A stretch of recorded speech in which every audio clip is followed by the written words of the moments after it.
You ever feel like you're just spinning your wheels? You're busy, you're working hard, but you're not actually getting anywhere meaningful? It's like you're climbing a ladder as fast as you can, only to realize it's leaning against the wrong wall. Well, today, we're going to fix that. Let's dive into Stephen Covey's legendary framework, The 7 Habits of Highly Effective People. So, Covey kicks things off with a really big idea. He says that for the past century or so, self-help has been all about what he calls the personality ethic. You know, the surface-level stuff. Quick-fix communication tricks, having a positive attitude, just looking the part. But Covey argues that's all a shortcut. Real, lasting success is built on the character ethic, the deep stuff, timeless principles like integrity, courage, and fairness. It's about who you are at your very core, not just the image you project. To make this kind of change, we need what he calls a paradigm shift. And he tells this amazing story to explain it. Picture this, you're on a quiet subway, and a guy gets on with his kids who are just running wild, yelling and bothering everyone. You're getting pretty annoyed, right? But then the man looks up and says, "I'm sorry, we just came from the hospital. Their mother died about an hour ago." Wow, in 1 second, everything changes.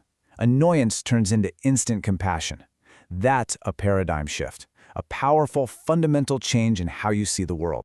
And this whole journey of change, it follows a clear path that Covey calls the growth continuum. We all start out in dependence, right? As kids, we rely on others for everything, the you stage. Then we work really hard to achieve independence, taking care of ourselves, making our own choices, the I stage. But the ultimate goal, the highest level of maturity, is interdependence. That's the we stage, where we realize that working together, we can achieve way more than we ever could on our own. All right, so here's our game plan for this explainer. We're going to start with that fundamental paradigm shift. Then we'll cover the private victory. That's winning the battle with yourself. After that comes the public victory, winning with others. We'll wrap up with the habit of renewal and how this all creates an upward spiral of growth. So this gets to the real heart of Covey's whole philosophy. It's about moving from an outside-in approach, where we blame our problems on our circumstances or other people, to an inside-out approach, where we realize that real change always starts with us, with our character, our paradigms, and our choices. And that leads us to the bedrock, the absolute foundation of effectiveness, which is captured perfectly in this quote from Viktor Frankl. No matter what happens to us, that's the stimulus, there's always a little space before we react. And in that space lies our freedom, our power to choose our response. That freedom, right there, is everything. See, before you can ever win with other people, you got to win the battle with yourself first. That's what Covey calls the private victory. It's built on the first 3 habits, and this is where the real work begins, inside you. Okay, habit 1 is to be proactive. In this visual, it nails it. We all have this huge circle of concern, all the stuff we worry about, the economy, politics, what other people think. Reactive people spend all their energy there. But proactive, effective people, they focus on their smaller circle of influence, the things they can actually do something about. And here's the magic part. When you focus on what you can control, your circle of influence actually starts to get bigger. Then we've got habit 2, begin with the end in mind. And I just love this question here. Are you so busy climbing that you've never stopped to check if your ladder is leaning against the right wall? Because if it's not, every single step you take is just getting you to the wrong place faster. This habit is all about creating a personal mission statement, knowing your values, so you're sure you're heading in the right direction.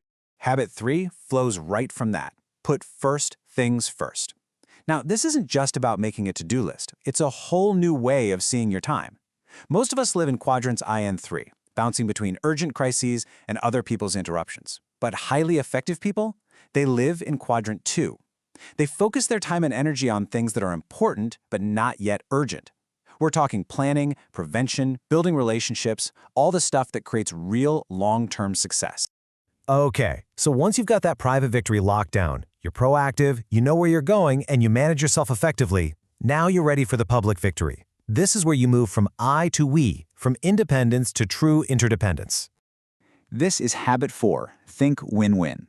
For so many people, life is a competition, right? A win-lose game. If I win, you have to lose. But Covey says, no way. A win-win mindset comes from an abundance mentality, the belief that there's plenty of success to go around. It's not about me versus you, it's about us finding a better way where we both come out ahead. It's about collaboration, not competition. So how do you actually build these win-win relationships? Well, Covey has this brilliant metaphor, the emotional bank account.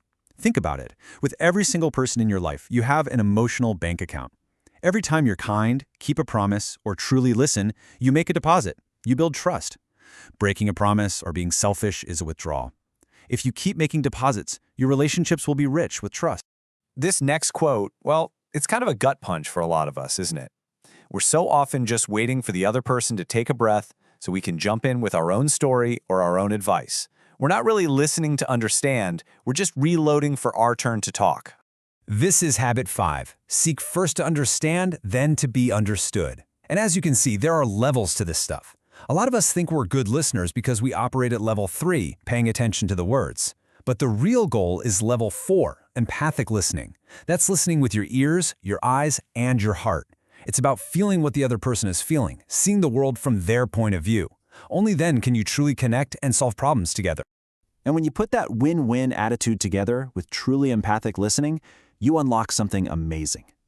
Habit 6, synergize. This is that creative magic where 1 + 1 = 3, or 10, or 100. It's when the whole team creates something far greater than any one person could have alone. It's not about compromise, where everyone loses a little. It's about creativity, where everyone wins by creating something new and better together. So, you've mastered the first 6 habits. You're on a roll. But how do you keep it all going? How do you prevent burnout and stay on top of your game? That's where the final, and maybe the most crucial habit comes in. It's the one that makes all the others possible. That brings us to habit 7, sharpen the saw. The story goes like this. A guy sees a woodcutter frantically sawing at a tree, exhausted. He says, "Hey, why don't you take a break and sharpen your saw?" And the woodcutter replies, "I can't, I'm too busy sawing." It sounds ridiculous, but we do it all the time. We're too busy doing to invest in our ability to do. Renewal isn't a luxury, it's an absolute necessity for long-term effectiveness. And sharpening that saw isn't just about one thing. It's about taking care of the 4 core parts of you in a balanced way. You've got your physical health, exercise, nutrition, your mental health, reading, learning, your spiritual side, your values, meditation, nature, and your social and emotional well-being, connecting with others. Neglect any one of these and the whole system starts to break down. And here's the cool part. This isn't a checklist you finish and then you're done. The 7 habits are designed to create an upward spiral of growth. Every time you go through the cycle of learning, committing, and doing, you do it on a higher level. You just keep getting better. So let's just run through them one more time. It all starts with you, your private victory. Be proactive, begin with the end in mind, and put first things first. That gives you the foundation for the public victory. Think win-win, seek first to understand, and synergize. And the habit that keeps that whole engine running smoothly is number 7, sharpen the saw. You know, this whole framework has stood the test of time for a simple reason. It's based on principles that just plain work. So the only real question left is for you. As you look at your own life right now, which one of these habits is calling out to you? Which one, if you focused on it, would make the biggest positive difference? Which habit will you sharpen first?